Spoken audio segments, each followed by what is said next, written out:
하나님의 은혜와 진리로 충만할 수 있도록 도와주시기 원하오니 아버지 도와주시고 인도하여 주시옵소서. 우리가 사람 안에 하나님의 크신 은혜가 있도록 도와주시기 원하오니 하나님 아버지 도와주시고 인도하여 주시옵소서. 주의 성령으로 역사하시고 인도하여 주시옵소서. 하나님의 진리로 충만할 수 있도록 주님이 함께하여 주시옵소서.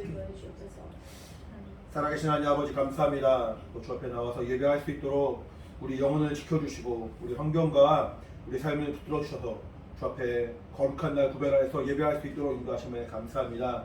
우리 각 사람 안에 하나님의 은혜가 충만하게 도와주시고 성령의 감동하심으로 예배 성공할 수 있도록 주님 인도하여 주시옵소서.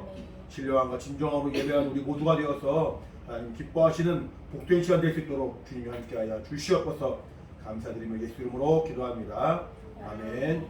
하늘에 계신 우리 아버지여, 이름이 거룩히 여김을 받으시오며 나라의 임하옵시며 뜻이 하늘에서 이룬 것 같이 땅에서도 이루어지이다. 우리에게 일용할 양식을 주옵시고 우리가 우리에게 죄 지은 자를 사하여 준 것 같이 우리 죄를 사하여 주옵시고 우리를 시험에 들게 하지 마옵시고 다만 악에서 구하옵소서. 나라와 권세와 영광이 아버지께 영원히 있사옵나이다. 아멘. 우리 함께 찬양하도록 하겠습니다. 찬송가 부르마 오늘 선곡을 했습니다. 함께 찬양하는 시간 갖도록 하겠습니다.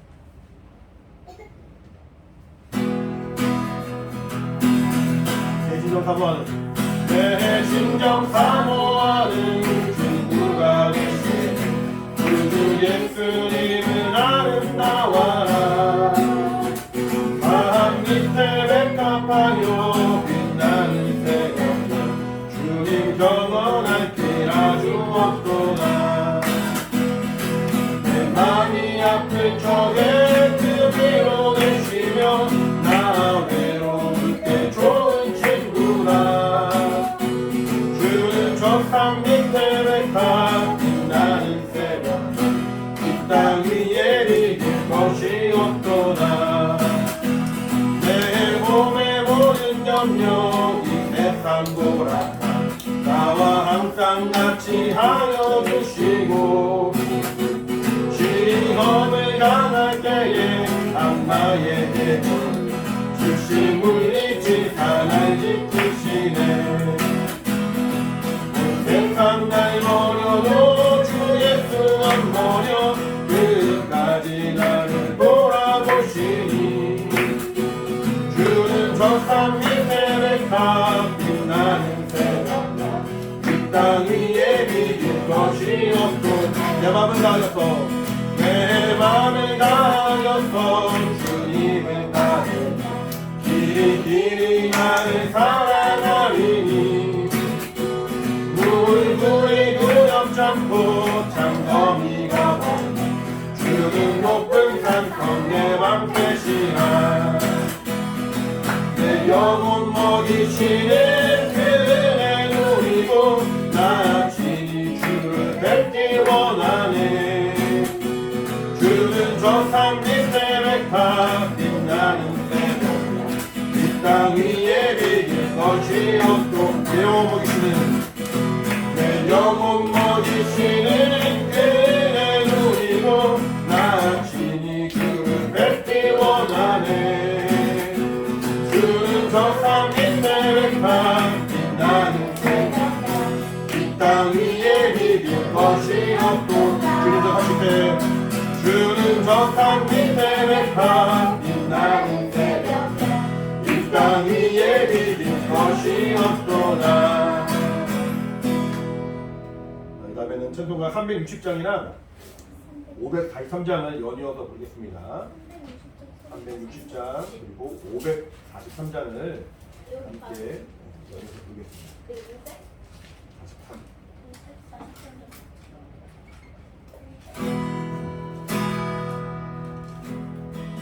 하나님께서 우리를 불러주시고 인도하시는 사랑과 은혜를 정말 우리가 믿음으로 고백하시고 일평생 주의 말씀에 순종하는 자, 주님의 그 부르심을 따라서 영원한 그 나라까지도 함께하는 우리가 되기를 간절히 바랍니다.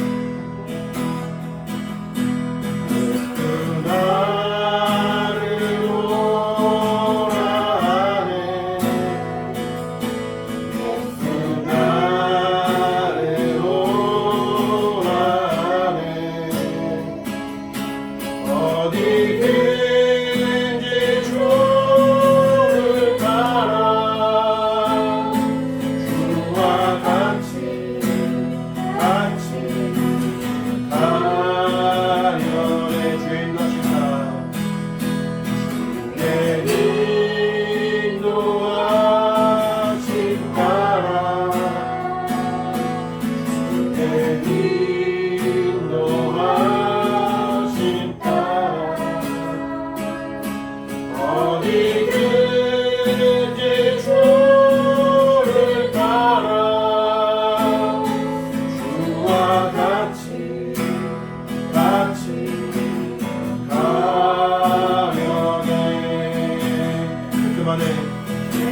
땅 흘린 동산까지 주와 함께 하려네. 주의 인도하심 따라 주의 인도하심 따라 어디든지 주를 따라 주와 같이 나여. 주가 크시는 은혜요, 주가 크시는 은혜요 나를 항상 돌아보고 많은 영광 보여주며 많은 영광 보여주며 나와 함께 하시네.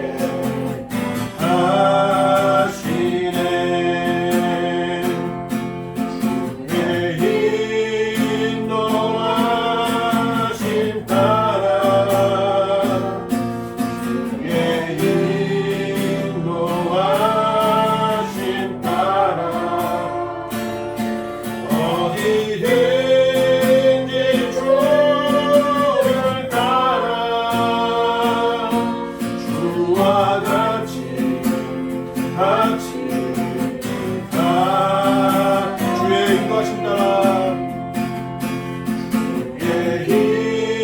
인도하심 따라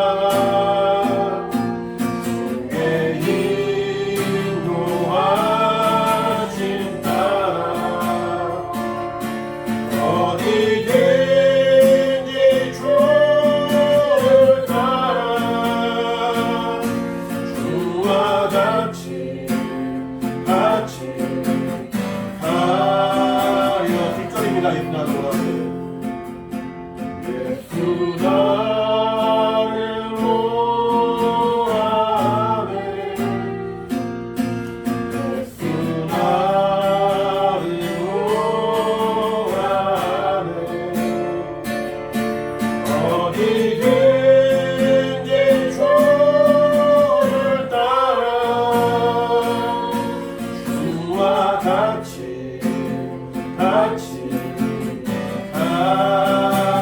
어디든지 주를 따라 어디든지 주를 따라 주와 같이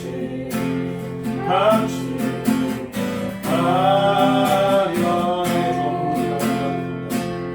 주의 발판장입니다. 저 높은 곳을 향하여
언제나 넘치옵니다. 그곳은 기뻐하니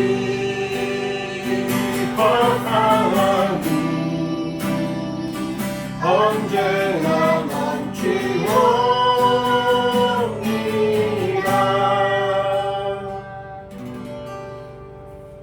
진행 마치고 준비하시는 동안 시작하겠습니다.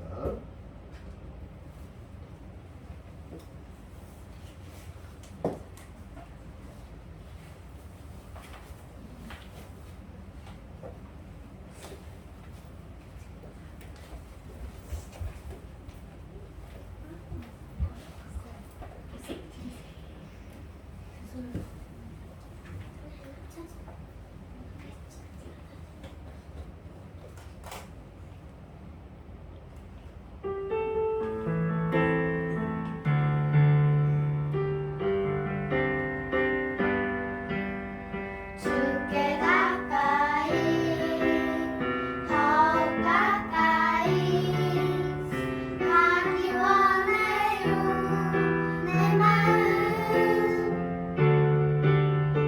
주님의 모습 그 아름다운 모습 담기 원해요 나의 소망 내 맘 다하여 내 힘을 다하여 주님을 사랑합니다. 나의 평생에 주님 하나님 섬기며 주와 함께 거하기 원해요. 주께 가까이 더욱 가까이 가기 원해요 내 마음 주님의 모습 그 아름다운 모습 담기 원해요 나의 소망 나의 소망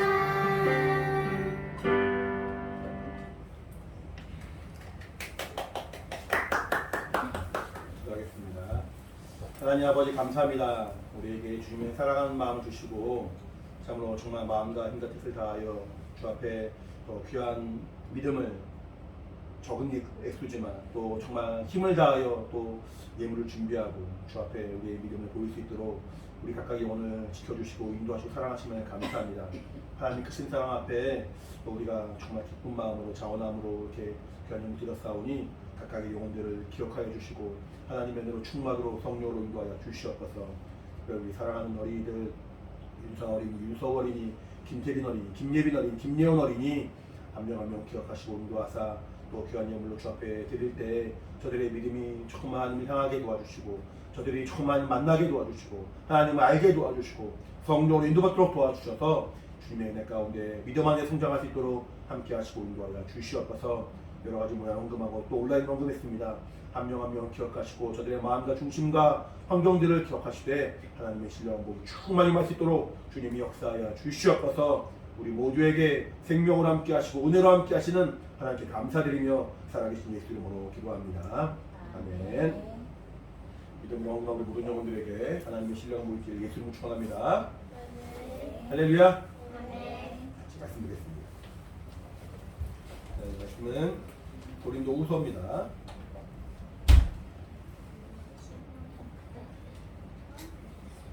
고린도후서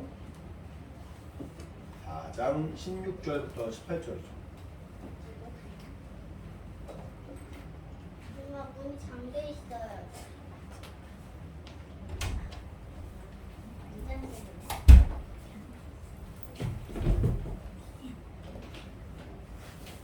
고린도후서 4장 16절부터 18절 말씀을 함께 읽겠습니다.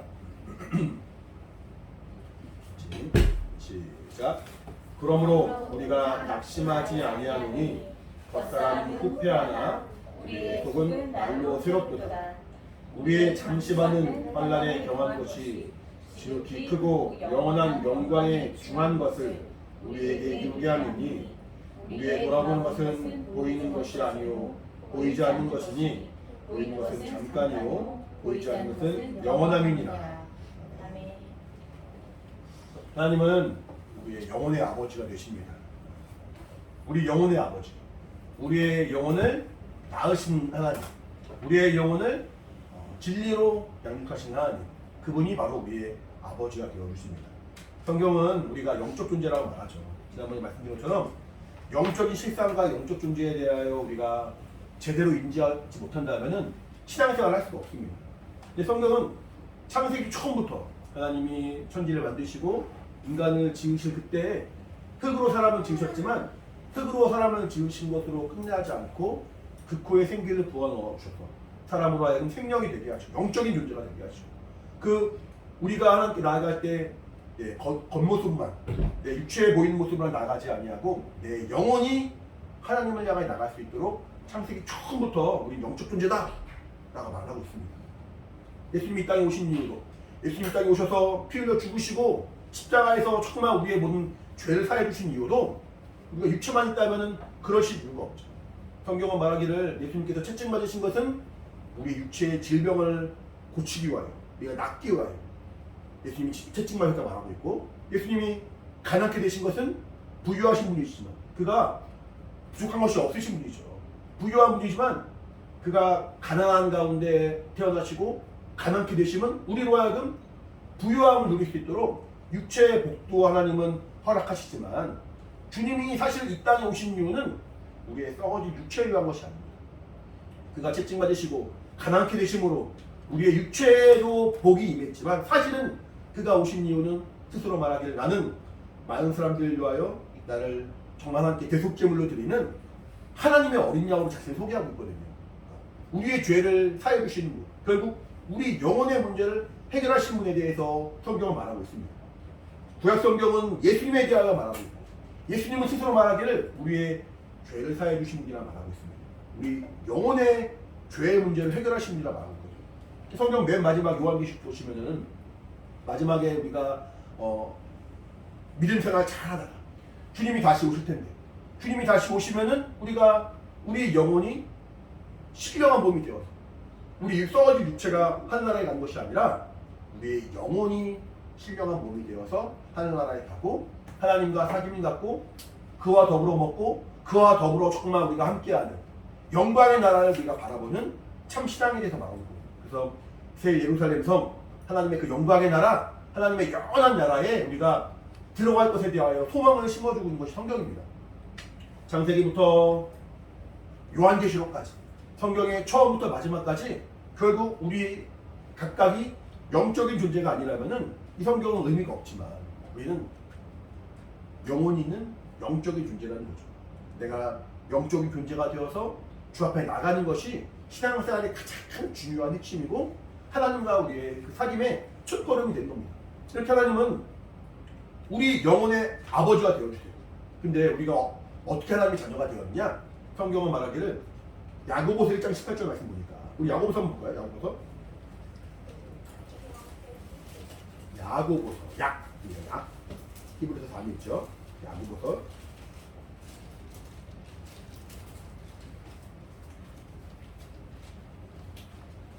히브리 바로 안에 있어요. 야고보서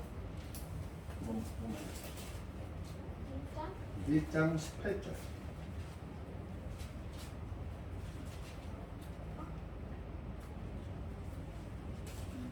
우리 야고보서 1장 18절 말씀 읽겠습니다. 시작. 그가 그 조물 중에 우리로 한 첫 열매가 되게 하시려고 자기의 뜻을 조차 진리의 말씀으로 우리를 낳으셨느니라. 하나님이 우리를 낳으셨다는 거예요. 하나님이 우리를 하나님의 은혜로 말미암아 다시 태어나게 하셨어요. 하나님의 자녀가 되게 하셨어요. 근데 진리의 말씀으로 낳으셨다는 거예요. 그러니까 시편의 말씀 보시면은 오늘날 내가 너를 낳았다라는 말이 나옵니다. 내가 너를 낳았다.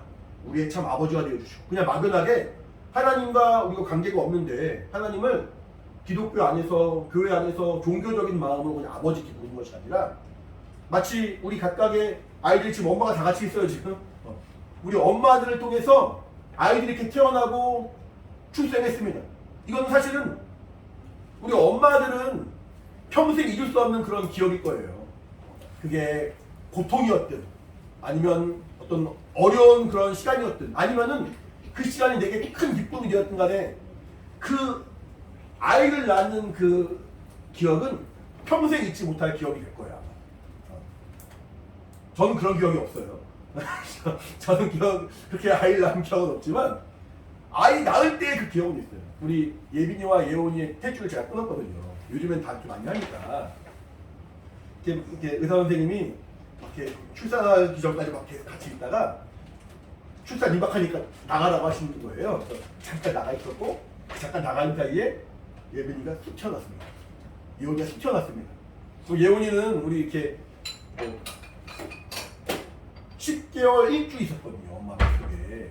그래가지고 애가 컸어요. 지금도 이렇게 큼직큼직하지만 컸어요. 그 당시 아기들 중에서도 이렇게 3.9kg가 넘게 태어났으니까. 근데 정말 하나님이 또 은혜를 주셔가지고 우리 아이 엄마가 쉽게 출산을 했습니다. 이렇게 아이가 크면 클수록 낳기가 좀 어려울 텐데 쉽게 출산해가지고 이렇게 아이 엄마는 정말 힘들지 않게 감사하게 잘 낳았거든요.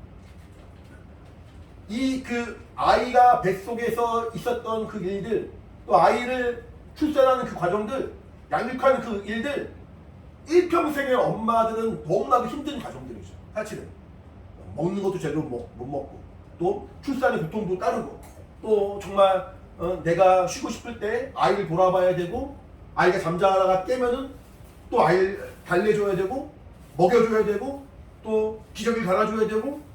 정말 그 고통과 수고가 사실은 엄마들이 이루 말할 수 없죠. 아빠들도 힘들지만 아빠들의 수고가 적어도 육아만큼, 출산과 육아만큼은 엄마들의 그 수고와는 비교할 수가 없죠. 근데 성경은 말하기를 마치 이렇게 엄마가 아이를 낳는 것처럼 하나님이 우리를 낳았다는 거예요.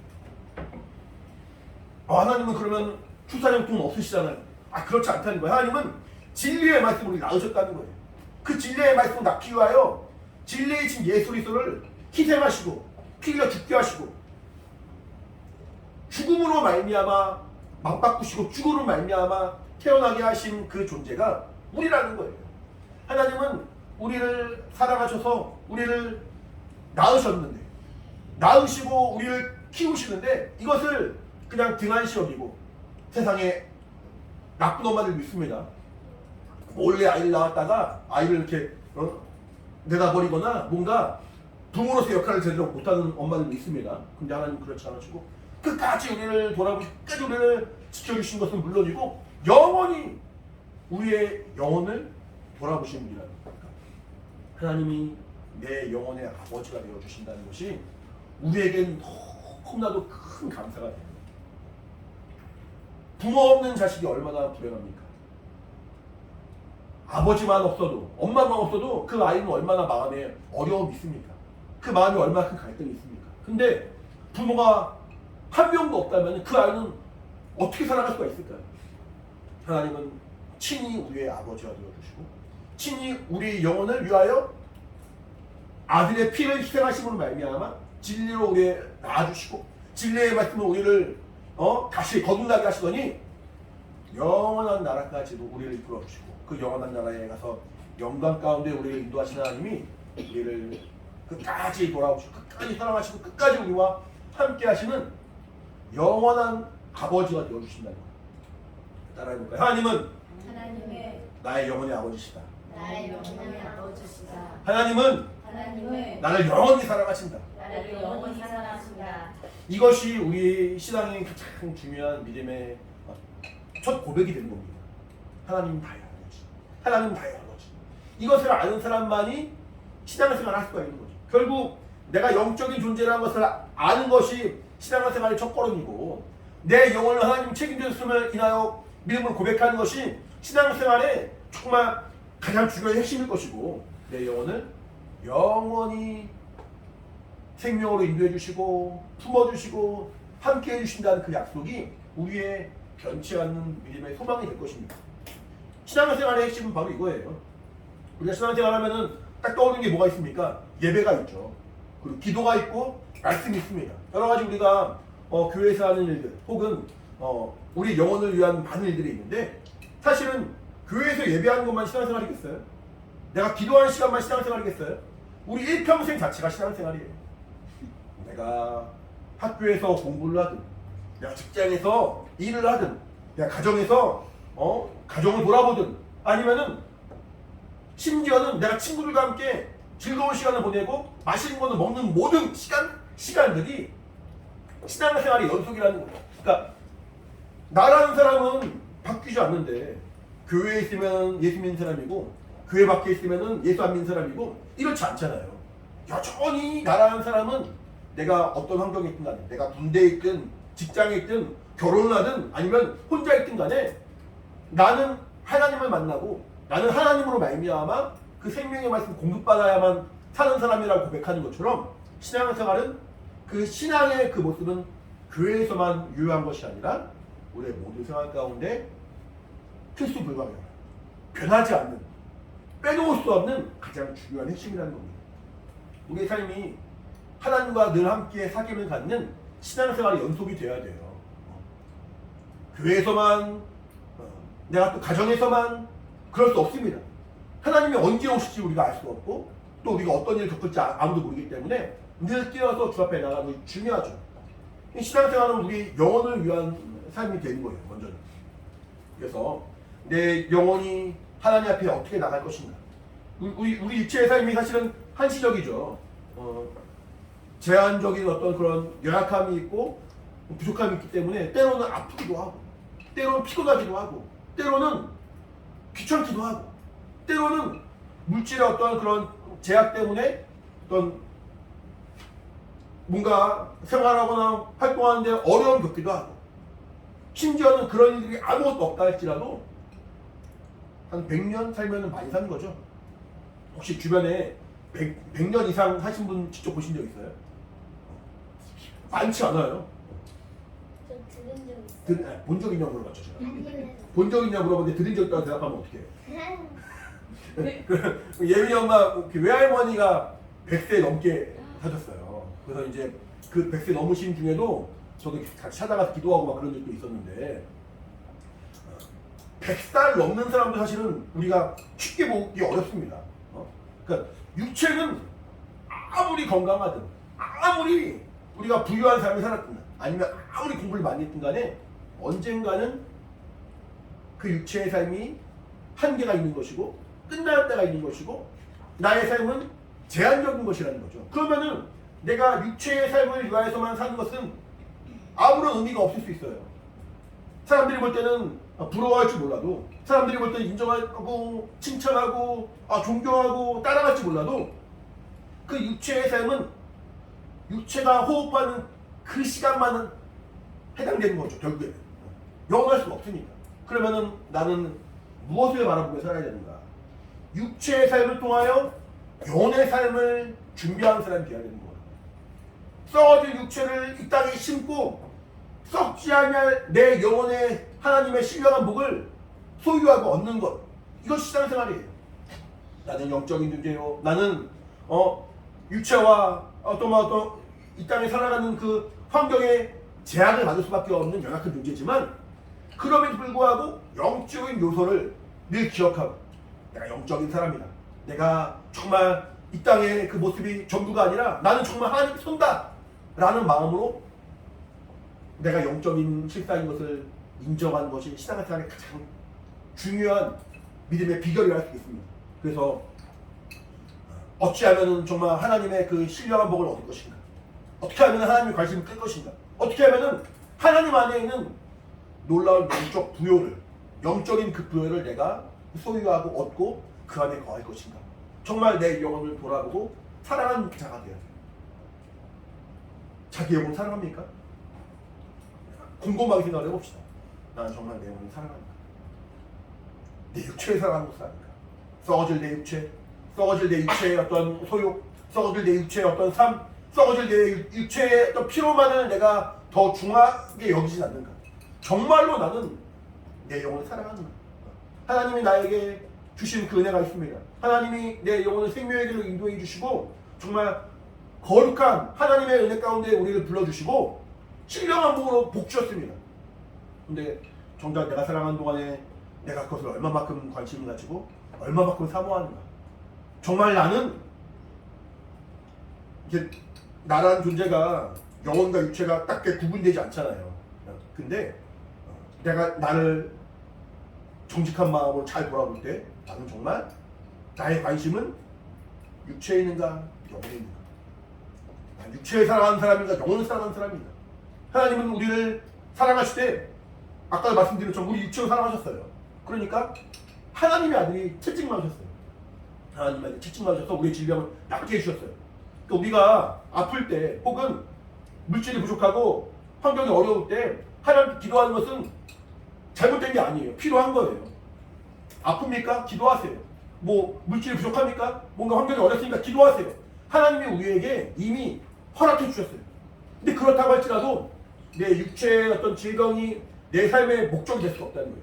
육체의 질병이 낫는 것이, 내가 부유하게 사는 것이 나의 삶의 방향이 될 수 없다는 거예요. 이것은 이 땅에 살아가면서 필요하니까 하나님의 도우심을 구하고 하나님의 복을 내가 구하는 것이지, 나의 실상은, 나의 본질은 결국 영혼이기 때문에 내가 정말 내 영혼을 사랑하는가. 결국 하나님이 이 땅에 아들을 보내신 것은, 성경에 말한 것처럼 하나님이 아들 이 땅에 나타나신 것은 마귀를 멸하게 하시느라 말이거든요.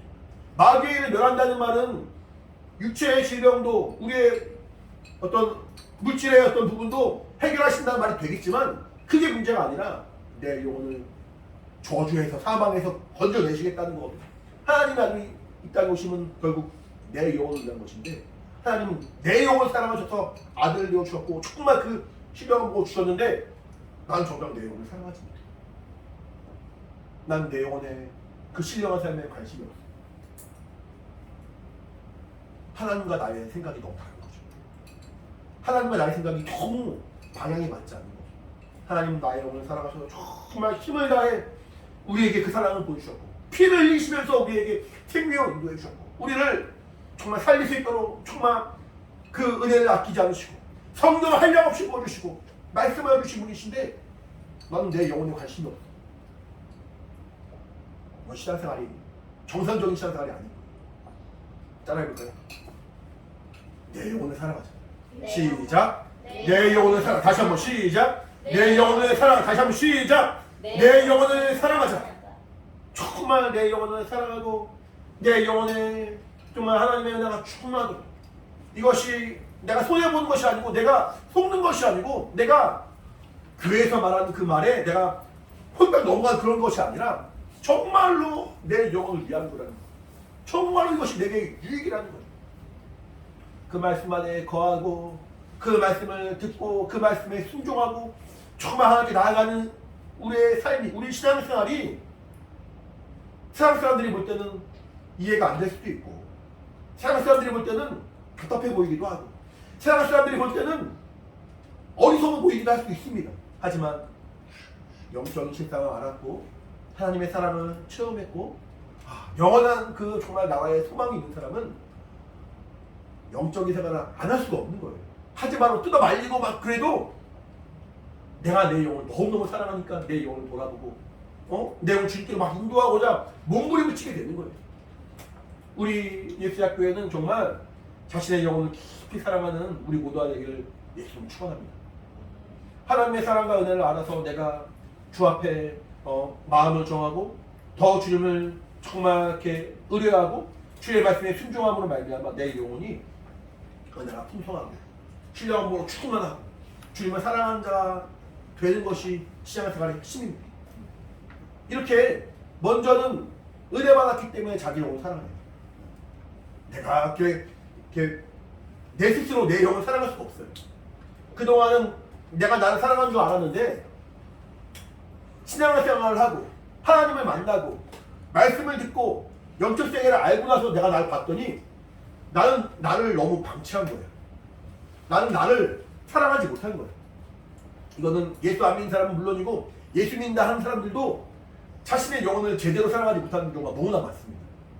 자신의 영혼을 그 영혼의 실상을 안다면, 내 영혼의 모습을 잘 알고 하나님의 정말 그 원하신 바가 무엇인지 알고 하나님이 정말 나를 뭔가 불이익을 주려는 분이 아니라 뭔가 나를 통해서 교회 목사들이 막 뭘 뽑아내려고 막 그런 것이 아니라 정말로 나를 사랑하신 분이심을 내가 안다면은 내가 이전에 그 신앙생활의 모습이 정상적이지 못했구나, 내가 나를 사랑하지 못했구나라는 것을 깨달을 수밖에 없거든요. 하나님 앞에 정말 내가 은혜 받은 사람에 합당한, 내가 주님을 더 사랑하는 마음으로, 더 주님을 정말 찾는 마음으로 나아가는 사람이 된다면은 이제는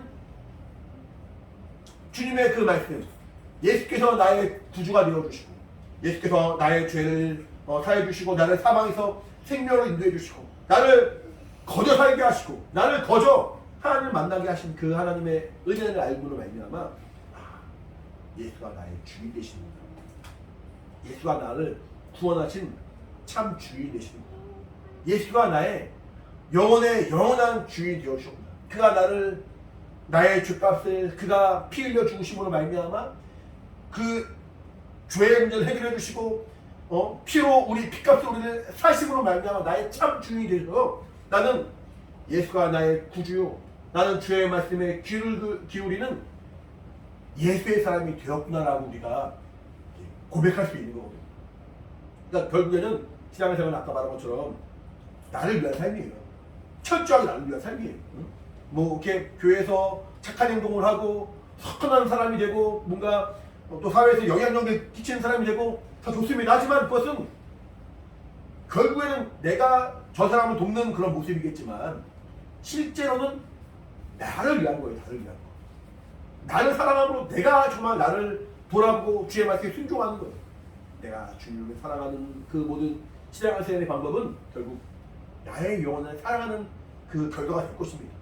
그렇게 자기 영혼을 사랑하고 자기 영혼을 정말 돌아보게 된 사람은 예수의 말씀에 내가 귀를 기울이고 그 말씀 안에 거하는 것이 나에게 유익이구나, 나에게 복이구나, 나에게 행복이구나, 나에게 큰 하나님의 은혜구나, 나에게 큰 하나님의 약속이구나라고 우리가 깨닫게 되죠. 그래서 이제는 그동안에는 나를 위하여만 살았던 삶에서 나의 주인 되시고 나의 정말 그 인도자 되시고 나의 생명 되시고 나를 영원한 그 영광으로 인도해 주신 예수님을 위한 삶으로 방향이 분명해지는 거죠. 그러니까 내 영혼을 위한 삶과 주님을 위한 삶, 예수를 위한 삶이 사실은 다르지 않습니다. 결국에는 일치하는 거예요. 결국에 하나인 거예요. 내 영혼을 위한 삶이 결국 그 내용을 보면은 주님께서 부르신 그 말씀에 순종한 삶이었기 때문에 주를 위한 삶이 되는 것이고, 주를 위하여 내가 뭔가 순종하고 따라가는 것은 내가 손해보는 것이 아니라 내가 억울하게 희생하는 것이 아니라 결국 내 영혼의 유익이 되기 때문에 내가 주의 말씀에 순종하는 것이 내게 큰 은혜가 되는 거죠. 그러니까 예수 그리스도의 그 은혜로 말미암아 변화받은 사람은 주님이 나에게 말씀하실 수 있도록 내가 항상 마음이 열리고 귀를 기울이고 그 말씀에 순종한 사람이 될 거예요. 지난주에 제가 이렇게 말씀을 드렸죠. 예수님이 이제 무리를 걸어가십니다. 그때 베드로가 만일 주시하든 나를 오라 하소서 말합니다. 물론 베드로의 먼저 요청이 있었습니다. 주님, 나에게 명령해 주세요. 나에게 말씀해 주세요. 나에게 명령하시 말씀하시면 내가 무리로 걸어가겠습니다 라고 말하였더니 그때 스스로 베드로가 무리를 훅 뛰어내는 것이 아니라 주님의 명령을 기다렸더니 주님이 드디어 말씀하시죠. 오라. 무리로 오라 말씀하시죠.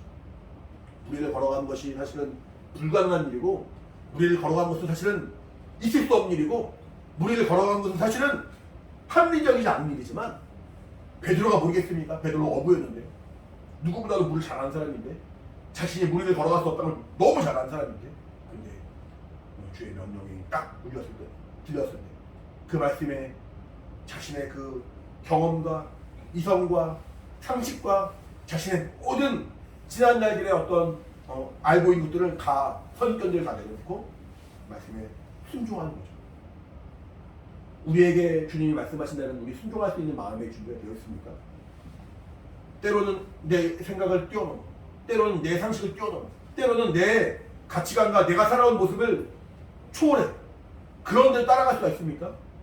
그런 데 따라갈 수 있다면은 이게 뭐 목사가 미니까 교회가 억지로 시키니까 그게 아니라 정말로 주님의 음성입니다. 정말로 주님이 나에게 말씀하시는구나라고 깨닫고 아는 사람은 그 말씀에 순종할 거예요. 왜냐하면 예수께서 내 영혼을 책임지신 나의 구주가 되시기 때문에, 나의 참 주인이 되어주시기 때문에 그 말씀에 순종할 거예요. 그 말씀에 순종하는 것은 내가 죽기까지 복종하고 뭔가 끝까지 뭔가 자신의 것을 다 허비하고 소비하여서 손해보는 삶이 아니라, 그러할지라도 결국 내 영혼을 사랑하는 신령하고 유익한 영적인 그런 삶이 되겠다는 거거든요. 내 영혼을 위한 삶과 예수를 위하여 사는 그 삶이 분리되지 않습니다. 내가 정말 하나님을 모르고 하나님을 오해한다면은 주의 말씀에 순종하는 것이 나에게 뭔가 불이익이 되고 어려움이 되는 것 같지만, 하나님을 알면 알수록 나의 영혼을 정말 내가 사랑하면 사랑할수록 이것이 나에게 유익한 것이라는 것을 내가 알게 됩니다. 우리 모두는 정말 하나님의 사랑과 은혜가 어떠한 것인지, 하나님의 복이 어떠한 것인지 더 깊이 깨닫는 우리 모두가 되길 간절히 바라요. 예수교회가 모임수는 적을지라도 정말 누구보다도 주님을 사랑하는 그런 모임이 되고, 그런 우리 각각이 되고, 정말로 자기 영혼을 사랑하는 자가 된다면은 하나님의 은혜와 행복이 우리 안에 충만하고, 정말 주 앞에 나와서 신앙생활을 하는 것이 예배뿐 아니라, 기도하는 시간뿐 아니라, 말씀 보는 시간뿐 아니라 우리의 삶의 모든 시간들이 주님이 나와 함께 하신 삶이 되기 때문에 우리는 정말 행복하고 은혜가 충만할 거거든요. 성경 보면은 하나님 우리에게 정말 복 주길 원하시는 분이세요. 우리를 창조하자마자, 우리를 짓자마자 우리에게 복을 주셨어요. 그래서 창세기 1장 28절 말씀 보시면은 사람을 지으신 다음에 생육하고 번성하라, 땅에 충만하라, 땅을 정복하라 말씀하십니다. 그러니까 하나님이 뭔가 아직은 영적 존재가 아니에요. 아직은 육체만 있을 때예요. 육체만 있는 그 사람에게 복을 주시는 거예요. 하나님은 복 주길 원하시는, 정말. 근데 그 하나님이 우리에게 영적 존재가 되게 하셨으면 우리 영혼에는 얼마나 큰 복을 주길 원하시겠냐는 거예요. 육체의 삶에도 복을 주시는 분이신데 우리 영혼에 얼마나 복 주길 원하시는 분이겠냐는 거예요. 아까 말한 것처럼 땅에 충만하라, 생육하고 번성하라, 정복하라 말씀하신 것처럼 우리의 영혼에 동일하게 말씀하신 겁니다. 원수가 방해할 수 없도록, 원수가 속일 수 없도록 정복해라. 정말 원수가 나에게 세상의 것을 우리에게 이렇게 유혹을 주고 마음 흔들게 하고 믿지 못하게 하고 할 때, 오히려 내 영혼이 정말 하나님의 은혜 가운데 풍성하고 생육하고 번성하듯이 막 퍼져나가듯이 하나님의 복으로 말미암아 내 영혼이 충만해라 말씀하시는 거예요. 육체를 하나님이 지으신 다음에 육체를 이렇게 나몰라 하지 않으셨습니다. 창세기 1장 30절 말씀 보시면은 이 풀을 받아 먹으라, 너희 식물로 삼으라 라고 말씀하시고, 또 그 이후에는 산 동물들을 이제 먹을지라 말하고 있거든요. 어디 창세기 몇 장이죠? 한번 볼게요. 9장, 창세기 9장.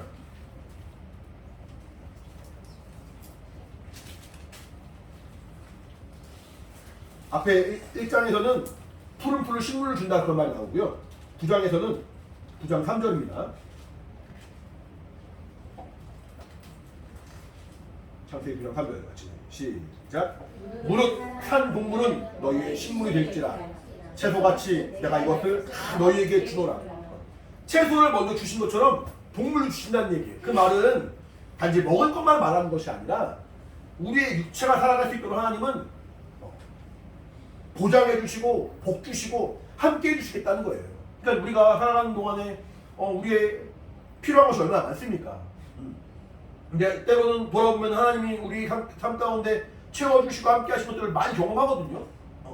정말 너무 신기하게 경험하거든요. 하나님이 정말로 우리를 먹여주시는구나, 우리 입에 떠먹여주신다는 그 말이 아니라 우리의 필요한 것들을 나의 모든 사정을 다 아시는 하나님께서 가장 합당하게 이끌어주시는구나, 채워주시는구나라고 우리가 안다는 거예요. 하나님이 우리 육체의 삶도 유지할 수 있도록 이렇게 채워주시는데 우리 영혼의 삶을 위하여 얼마나 신령한 말씀으로 양육하시고 우리를 풍성하게 하시겠냐는 거예요.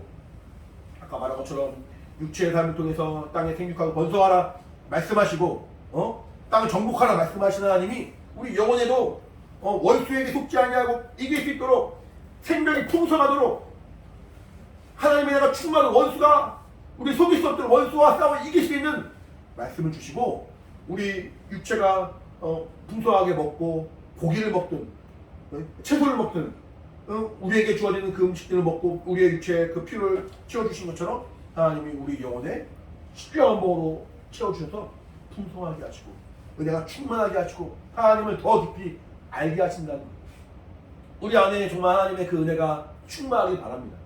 하나님을 만나고 하나님 앞에 나아가는 그 신령한 복과 그 은혜가 우리 안에 충만해서 하나님이 우리 가운데 주신 그 신령한 복이 어떠함을 깨닫고 그 안에 거하고 하나님 우리에게 허락하신 그 모든 것들을 온전히 누리는 복받은 사람이 되길 바랍니다. 성경 보면은 예수님이 뭐라 말씀하시냐면은 난 포도나무요 너희 가지라 말합니다. 자, 가지가 열매를 맺으려면 어떻게 해야 돼요? 물이 있어야 되죠. 또 햇빛이 있어야 돼. 또 뭐예요? 뭐 여러 가지 양분도 있어야 됩니다. 근데 가지가 열매를 맺으려면 단순하게 말하면 사실은 포도나무에 붙어 있어야 돼. 아무리 물이 많고 뭐 햇빛이 있고 양분이 있다 할지라도 가지가 포도나무에 끊어지면은 결실을 맺을 수가 없어요. 가지는 포도나무에 딱 붙임받아 있어야 되고 그 포도나무는 농부가 주는 물을 따라 또 햇빛을 따라 양분이 공급받아야만이 포도나무가 건강하게 결실을 맺는 거예요. 예수님은 하나님은 농부시고 나는 포도나무 너희 가지라 말합니다. 그리고 결실을 하라 말합니다. 과실을 맺으라 말합니다. 그 말은 우리에게 더욱더 예수 안에 거라 말씀하시는 거예요. 우리 마지막 하나만 보고 마칩니다. 요한복음 15장.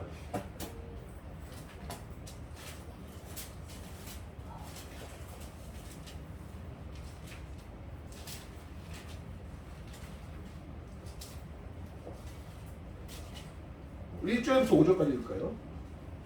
요한복음 15장 1절 5절.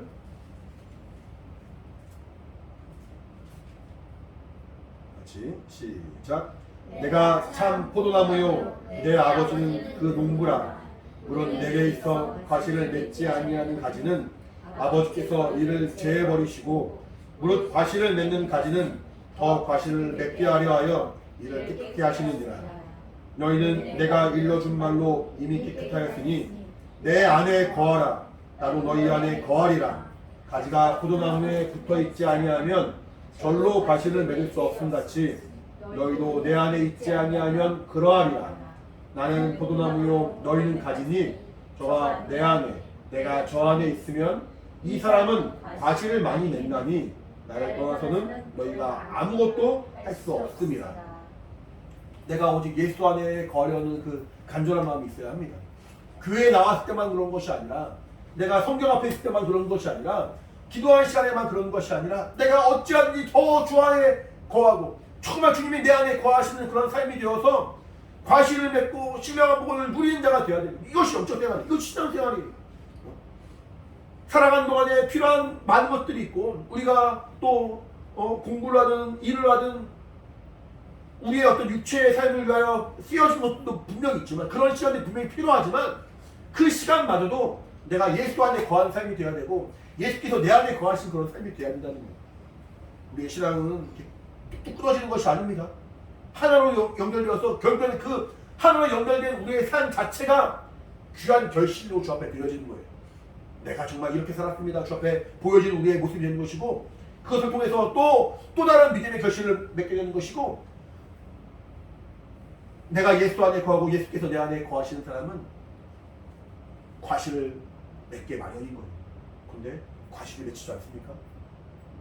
내가 주님과 끊어져 있는 삶인지는 아닌가 돌아올 필요가 있는 거예요.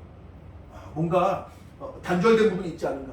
내가 교회에 나오고 신앙생활 하는 것 같지만 뭔가 단절된 것은 아닌가 돌아올 필요가 있다는 거예요. 우리 사랑하는 예수학교의 모든 영혼들의 안에는 주님과 함께하는 그런 삶이 되어서 육체에도 하나님의 복이 충만히 임하고 그뿐 아니라 신령한 영적 생활이 우리 안에 이루어짐을 말미암아 하나님의 그 크신 복이 우리 영혼과 가족이 충만히 임함으로 그런 결실을 맺고 주님과 사귐을 갖는. 그래서 정말 오늘 본문 말씀 읽은 것처럼 우리의 속은 날로 새로워지는, 항상 지치고 답답하고 어렵습니다. 살아가는 환경들이 고통의 연속입니다. 그렇잖아요. 좋은 것만 있진 않잖아요. 우리 좋은 일이 더 많아요, 나쁜 일이 더 많아요. 그냥 보면은 좀 힘든 일이 더 많은 것 같아요. 나이 먹으면 먹을수록. 그래서 우리 아이들 참 부럽죠. 얘들은 아무 생각 없잖아요. 아무 생각 없이 그냥 놀고 먹고 그냥 자고 그냥 싸고 그냥 좋잖아요. 이따가 참 부러워요. 나도 정말 이 나이로 돌아갔으면 좋겠어 정말. 아무 걱정 없이. 우리는 없어지는데. 아, 그치. 아, 그러네. 아빠 이 나이로 가면 너희는 없어지네요. 그럼 안 되겠네. 이게 시간이 지나면 지날수록 아이고 살아가는 게 참 힘들어요. 근데 성경 말하기를 우리의 속은 날로 더 세워, 날로 지치고 하는 것이 아니라 날로 힘들어가는 것이 아니라 날로 정말 더 새롭고 힘을 얻고 더 주님과 사귐을 갖는다는 거예요. 이것은 환란의 그 경한 것, 이 땅에 살아가는 환란과 모든 어려움들은 가벼운 것에 불과한 것이고 사실 가벼운 것에 불과한 것이고 영광에 중요한 것, 하나님의 그 영광은 무거운 것이다. 가치가 있는 것이고 정말 내가 내 목숨을 걸 만한 정말 중요한 것이다라고 성경은 말한다는 거거든요. 우리의 속이 늘 하나님의 사랑과 은혜 가운데 새롭고 내 속사람은 더욱더 강건하고 더 주 앞에 나아가는 믿음의 증거가 있는 복된 삶이 되기를 예수님 축원합니다. 같이 기도하겠습니다. 기도할 때 하나님의 은혜로 충만하게 원하오니 내 오늘 성령으로 역사하시고 인도하여 주시옵소서. 더 주 안에 거하고 더 신령함으로 충만하며 더 주 예수 안에 거하는 믿음의 사람 되기 원하오니 내 오늘 도우시고 인도하여 주시옵소서. 예수 한번 부르고 간절히 기도하겠습니다. 예수여 하나님 아버지 주의 성령으로 인도하시고 내주시기 원합니다. 주 앞에 믿음으로 나가는 우리의 삶의 하나님의 나와시가 충만히 원하오니 역사하시고 인도해 주시옵소서. 우리의 속은 더욱더 아버님의 와시가 충만함으로 말미암아 날로 더 새롭고 더 믿음으로 주 앞에 나가며 주의 삶의 간절히 원하오니 아버지 함께 하시고 인도하여 주시옵소서. 아버지 우리의 눈이 우리의 정말 아버지 생각하는 바가 주시될 것을 내어 있지 아니하고 더 신령하고 더 분명한 하나님 약속에 정말 집중하며 그 은혜 가운데 거하길 원하오니 아버지 함께 하시고 아버지 인도하여 주시옵소서. 아버지 성령으로 충만하게 도와주시옵소서. 신령한 곁에 자라게 도와주시므로 하나님 안에 있는 그 아버지 놀라운 복이 우리 영혼이 충만히 하고 더 주님의 사귐을 갖는 믿음의 삶이 되길 원합니다. 아버지 도와주시고 인도해 주시옵소서. 내 영혼을 위한 삶이 주를 위한 삶이 되는 것이고 주를 위한 삶이 내 영혼을 위한 것을 아버지 우리가 잊지 않게 도와주시고 더 예수 안에 거하게 되길 원하오니 아버지 함께 해주시기 원합니다. 아버지 역사해 주시기 원합니다. 은혜하시고 생명이 충만히 원합니다. 성령으로 활동해 주시기 원하오니 아버지 도와주시고 인도해 주시옵소서. 우리가 사랑하는 하나님의 은혜가 충만으로 주님이 인도해 주시기 원합니다. 아버지 도와주시고 아버지 인도하여 주시옵소서. 성령으로 충만으로 주님이 함께하여 주시옵소서. 살아계신 하나님 아버지 감사합니다. 우리 사랑하셔서 은혜로 충만하게 하시고 신령한 복으로 살게 하신 하나님, 정말 주님께서 주신 그 신령한 복을 따라 믿음으로 주 앞에 나가는 기쁨과 감사가 충만한 우리 영적 생활 되길 원하오니 하나님 아버지 도와주시고 인도하여 주시옵소서. 우리 환경에 매이지 아니하고 우리의 속은 우리의 속사람은 날로 새롭고 날로 내가 충만하고 날로 더 주 앞에 나아가는 믿음의 삶이 되므로 말미암아 하나님이 우리 영혼에 약속하신 그 신령한 복을 소유할 수 있도록 정말 더욱더 기쁨과 감사가 충만하도록 주님이 함께 하시고 인도하여 주시옵소서. 이를 위하여 주님께서 우리를 빌려 죽으시고 우리에게 생명 주셨사오니 하나님 아버지 시간 또 성찬하면서 그 정말 주의 죽으심을 기억하며 감사할 때 우리 안에 하나님의 기쁨이 충만하도록 성령으로 인도하여 주시옵소서. 주님이 함께 하신 거룩한 시간 될 수 있도록 역사하여 주시옵소서. 감사하며 예수 이름으로 기도합니다.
기도하겠습니다.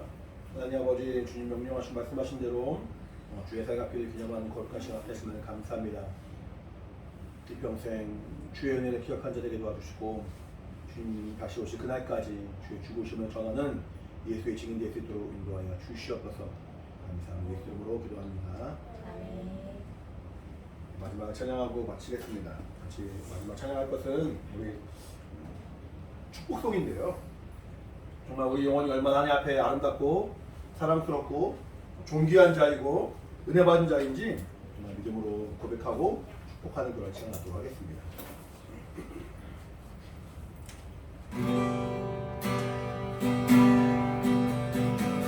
여러분들 앞에 때로는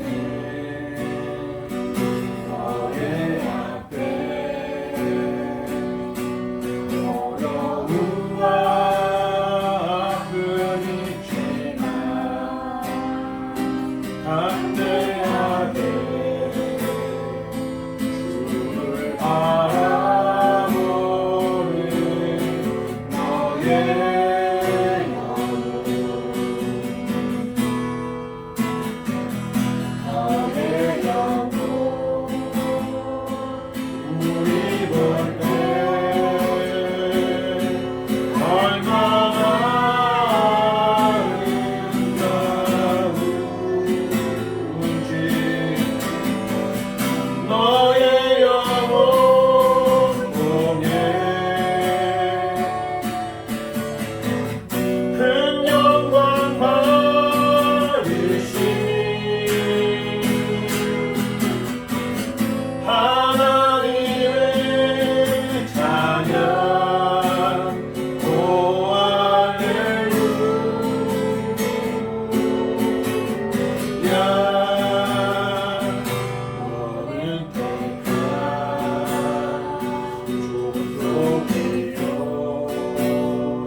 제사장이며 거룩한 나라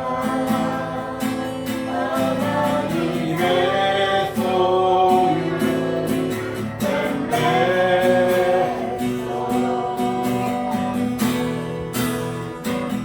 너의 영혼 우리 볼 때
기도하고 마치겠습니다. 이제는 우리 주 예수 그리스도의 은혜와 하나님 아버지 크신 사랑과 성령의 감동하신 역사하심이 함께 예배한 사랑하는 우리 모든 영혼들 각각의 심령과 가정 환경 가운데 이제부터 영원히 함께 있을지어다. 아멘. 우리 예배 받으신 하나님께 감사의 박수와 마치겠습니다. 감사합니다.